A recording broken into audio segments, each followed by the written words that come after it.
Jumpa lagi di Gold Channel. Kali ini kita akan belajar bersama-sama mengenai metode analitis dengan aturan komponen vektor. Check it out. Aturan komponen vektor.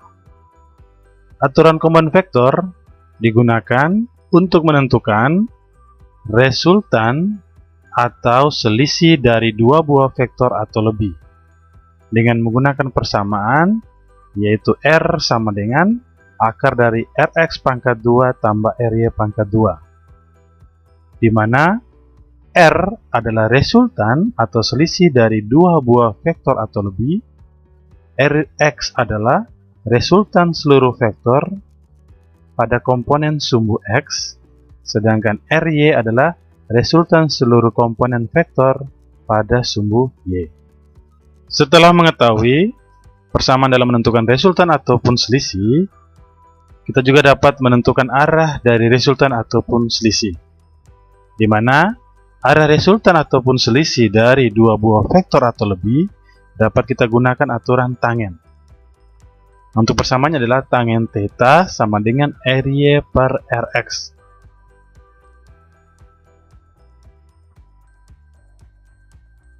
Konsep dasar menentukan komponen vektor pada kertas berpetak. Yang dimaksud adalah komponen vektor dari A. Untuk mempermudah, kita tambahkan koordinat Cartesius ya. Ada pangkal dari vektor A.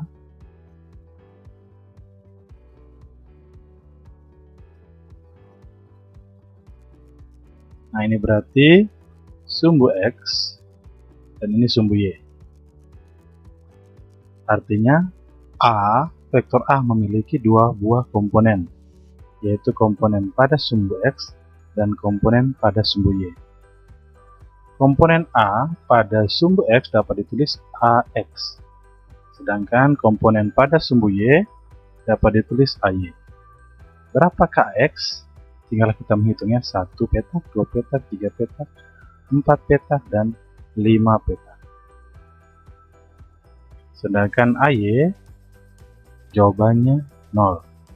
Kenapa? Karena vektor A hanya terletak pada sumbu X, yaitu sumbu X positif, sehingga di sini kenapa AX-nya bernilai positif 5. Begitu pula pada komponen vektor pada vektor B.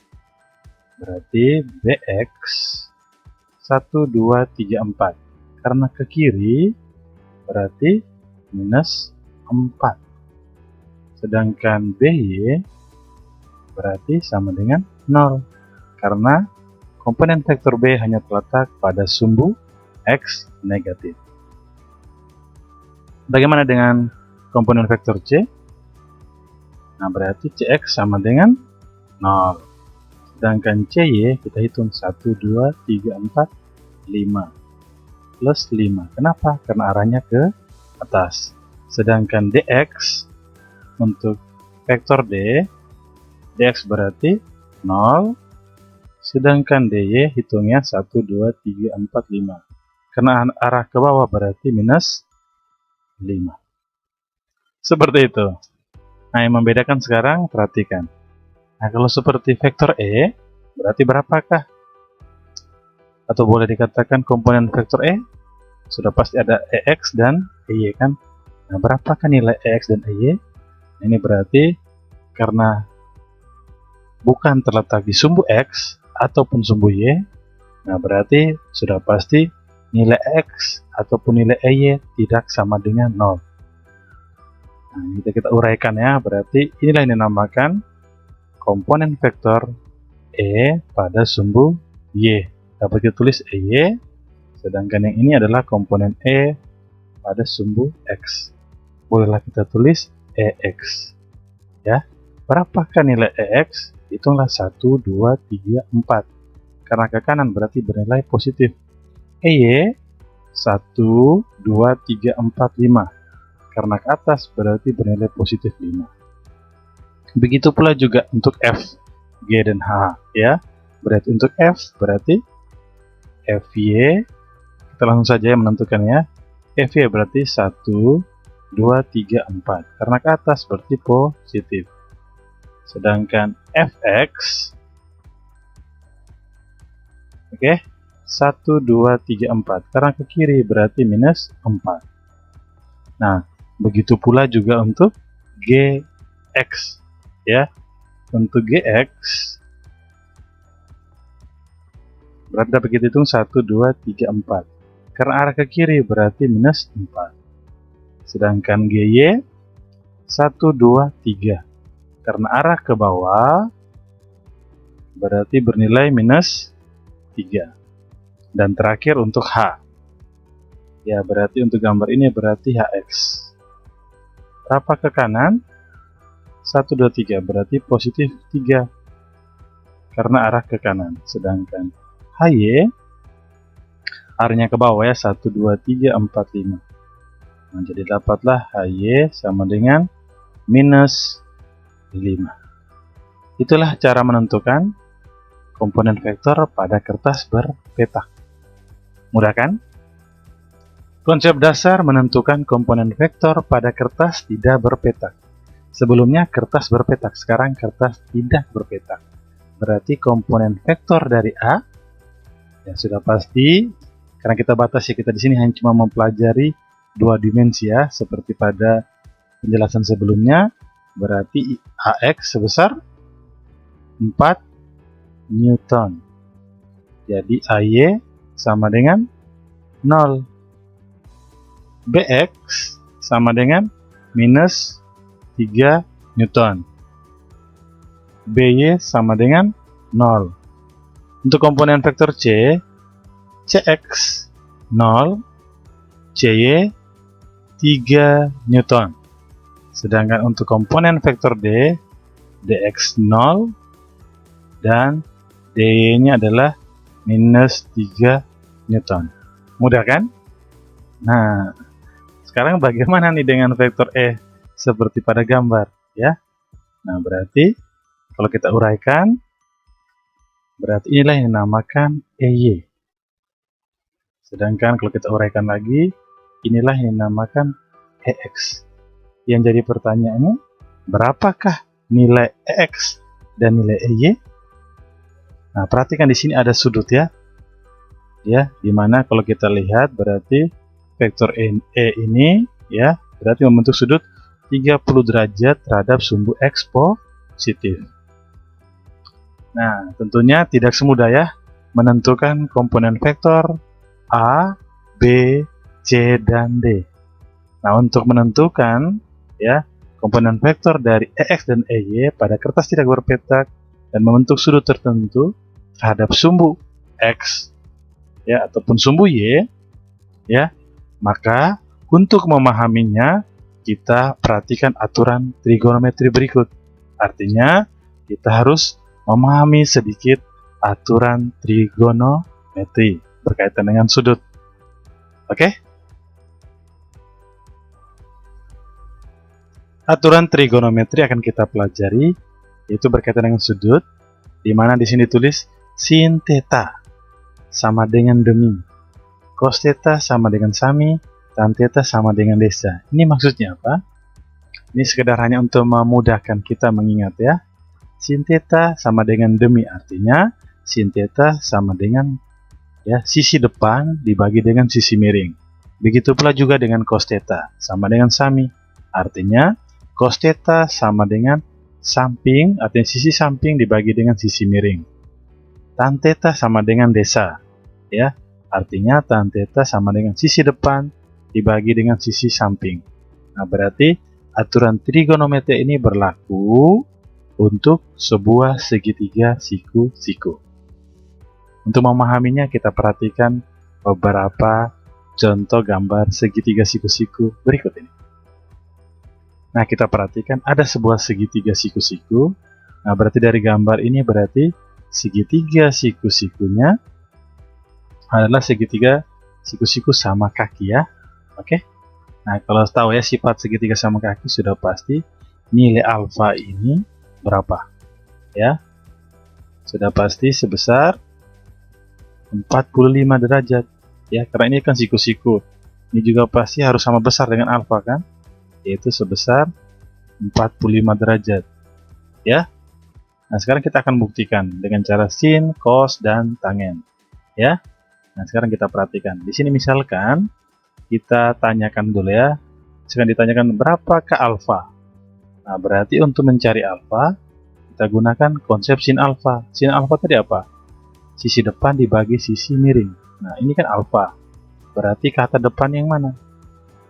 Nah, inilah depan. Ya, perhatikan warnanya, ini depan. Berarti sampingnya alfa yang mana? Oke, inilah yang dinamakan samping. Nah, berarti yang miring yang mana? Nah, miring berarti selalu identik dengan sisi miringnya. Ya, itulah miring. Nah, berarti sin alfa itu adalah depan dibagi miring. Berarti sisi depan dibagi dan sisi miring. Nah, berarti sisi depan adalah 1.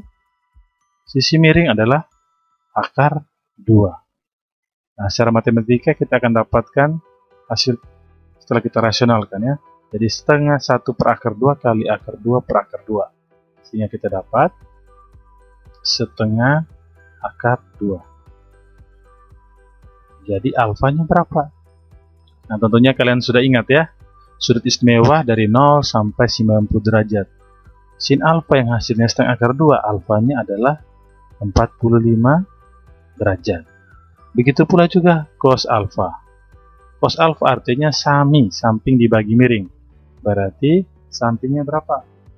Yaitu 1 dibagi dengan miring, akar 2 juga kan? Nah, berarti kalau kita rasionalkan jadi dapatlah setengah akar 2. Nah, berarti berapakah alfa? Ya pasti 45 derajat. Oke? Nah, sekarang kita ganti ya. Misalkan tangen theta. Ingat ya, tangen theta. Ini kita ganti warna dulu ya supaya mempermudah. Tangen theta. Sekarang ini theta, depannya theta yang mana? Ini depannya. Perhatikan warna ya. Inilah depan. Sampingnya theta yang mana? Yang ini. Nah, berarti yang miring tetaplah garis miring ya.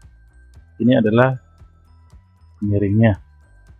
Oke, berarti tangen theta depan dibagi samping. Berarti sisi depannya. Depan si theta siapa? Yaitu 1 ya. Miringnya, bukan miringnya, desa. Depan dibagi dengan samping. Sampingnya 1, berarti depan dibagi samping, jadi 1 per 1, dapatlah 1. Berapakah theta? Nah, jawabannya juga 45 derajat ya, karena tan 45 itu nilainya sama dengan 1. Bagaimana? Bisa? Aturan trigonometri. Gambar kedua, kita misalkan ya, kita ingin cari sin alfa. Nah, berarti depannya alfa adalah akar 3, sampingnya adalah 1, dan miringnya adalah 2. Berarti sin alfa depan dibagi miring. Jadi akar 3 per 2.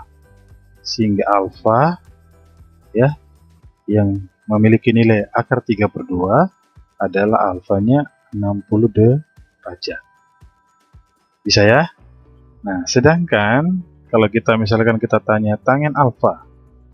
Tangen alfa berarti depan dibagi samping. Nah, berarti akar 3 dibagi dengan samping yaitu 1. Berarti alfa juga pastinya nilai 60 derajat. Bagaimana? Gambar ketiga ya. Kita misalkan cos. Kita misalkan cos theta. Berarti theta ini ya, berarti depannya adalah 3, sampingnya adalah 4, dan miringnya adalah 5. Jadi cos theta. Cos theta itu berarti samping bagi miring. Nah, berarti sampingnya adalah 4, miringnya adalah 5. Berapakah besar tetanya? Tetanya adalah 37 derajat. Sedangkan kalau ditanya tangen theta, berarti tangen theta sama dengan depan bagi samping. Depannya berarti 3 per samping 4. Nah, tetanya sudah pasti juga sama nilainya ya, sebesar 37 derajat. Oke, Dengan mengetahui sedikit dari aturan trigonometri mengenai sin, cos, dan tangen, kita dapat menentukan komponen vektor pada kertas tidak berpetak. Seperti pada soal sebelumnya, ya, sebuah vektor E membentuk sudut 30 derajat terhadap sumbu X positif. Sehingga kita dapat tentukan komponen vektornya seperti pada gambar. Nah, berarti ini adalah komponen E pada sumbu X. Sedangkan yang ini adalah komponen E pada sumbu Y. Nah, berapakah besar EX dan EY-nya? Nah, berarti kita dapat menggunakan sin dan cos. Oke, sekarang kita ingin mencari apa dahulu ya? Bebas ya. Di sini kita misalkan kita mencari EY. Nah, perhatikan EY ya. EY-nya ini ya, EY. EY, ini EX, sedangkan ini E. 30 derajat ini. Nah, berarti 30 derajat dengan EY hubungannya apa? Hubungannya depan. Sedangkan 30 derajat dengan EX hubungannya adalah samping. Sedangkan dengan vektor E hubungannya adalah miring. Bisa ya? Sehingga untuk mencari EY karena hubungannya depan, berarti kita gunakan sin. Jadi sin 30 sama dengan depan dibagi miring, ya. EY bagi E, sehingga kalau kita kali silang, EY sama dengan E sin 30. Sehingga didapatlah EY sama dengan E tadi 10 ya. Sin 30 setengah, dapatlah 5 Newton. Sedangkan untuk mencari EY, tadi sudah mencari EY ya. Sedangkan untuk mencari EX berarti kita gunakan salah satunya, yaitu kita menggunakan cos. Kenapa kita menggunakan cos? Karena EX dengan 30 hubungannya adalah samping. Jadi cos 30 sama dengan samping bagi miring kan? Sehingga EX sama dengan E cos 30. Berapakah nilai EX? Dari 10 kali cos 30 ya, semoga sudah ingat. Setengah akar 3 dapatlah 5 akar 3.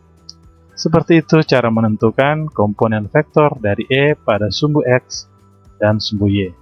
Sehingga dapat kita beri kesimpulan berdasarkan gambar yang pertama, jika hubungan komponen vektor dengan sudut bersampingan, ya, berarti di sini bersamping adalah 30 derajat dengan X, kan hubungannya bersampingan.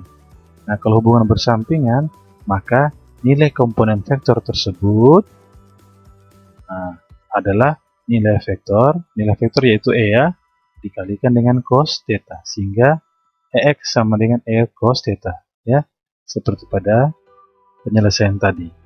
Sedangkan jika hubungan komponen vektor dengan sudut adalah berhadapan ya, 30 derajat dan EY kan berhadapan, maka nilai EY itu sama dengan nilai vektor tersebut dikali dengan sin. Jadi bersampingan berarti kali cos, berhadapan berarti dikali sin. Seperti itu. Seperti soal sebelumnya, kalau soal tadi kan kita menggunakan 30 derajat. Tapi kita juga bisa menggunakan 60 derajat. Ya.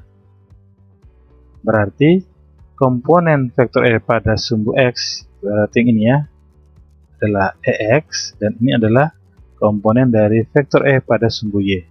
Berapakah besarnya? Nah, kita cari pertama EX dulu ya, perhatikan. 60 memiliki hubungan dengan EX adalah hubungannya depan. Ya. 60 dengan EY, ya seperti ini berarti hubungannya adalah samping. Sedangkan 60 dengan vektor E memiliki hubungan adalah miring. Nah, berapakah besar EX dan EY? Nah, ketika kita mencari besarnya EX, perhatikan, EX dengan 60 ini hubungannya apa? Depan. Kalau depan berarti hubungannya adalah yang harus kita ingat adalah sin, ya. Karena sin theta sama dengan depan dibagi dengan miring. Nah, berarti sin 60 sama dengan depannya berarti EX dibagi dengan miring, yaitu E. Sehingga EX sama dengan E sin theta. Sehingga didapatlah EX sama dengan 10 kali setengah akar 3. Jawabannya pasti sama ya, dengan EX dengan menggunakan sudut 30. Nah, sedangkan untuk mencari EY, berarti kita lihat 60 dengan EY hubungannya adalah samping. Kalau samping identik dengan cos, berarti cos 60 sama dengan samping bagi miring, EY bagi E. Sehingga didapatlah EY sama dengan E cos 60. Sehingga EY sama dengan 10 kali setengah, dapatlah 5. Jawaban EY ini pasti sama dengan ketika kita mengenakan 30 derajat. Nah, berdasarkan gambar kedua ini, ya berarti kesimpulannya sama, ya. Dimana jika hubungan komponen vektor dengan sudut hubungannya bersampingan, maka nilai komponen vektor tersebut adalah nilai vektor, yaitu nilai E ya, dikalikan dengan cos. Oke, jadi samping berarti nilai vektor tersebut dikali dengan cos. Sedangkan jika hubungannya adalah depan atau boleh dikatakan berhadapan, maka nilai komponen vektor di sini misalkan EX, berarti nilai vektor tersebut yaitu E dikalikan dengan sin. Jadi kesimpulannya, hubungan depan berarti komponen vektor tersebut sama dengan vektor tersebut dikali dengan sin. Sedangkan jika hubungannya samping, berarti nilai komponen vektor tersebut sama dengan nilai vektor dikali dengan cos. Jadi samping ingat cos, depan ingat sin. Oke, semoga bisa ya dalam menentukan komponen vektor. Terima kasih. Jangan lupa untuk like dan subscribe.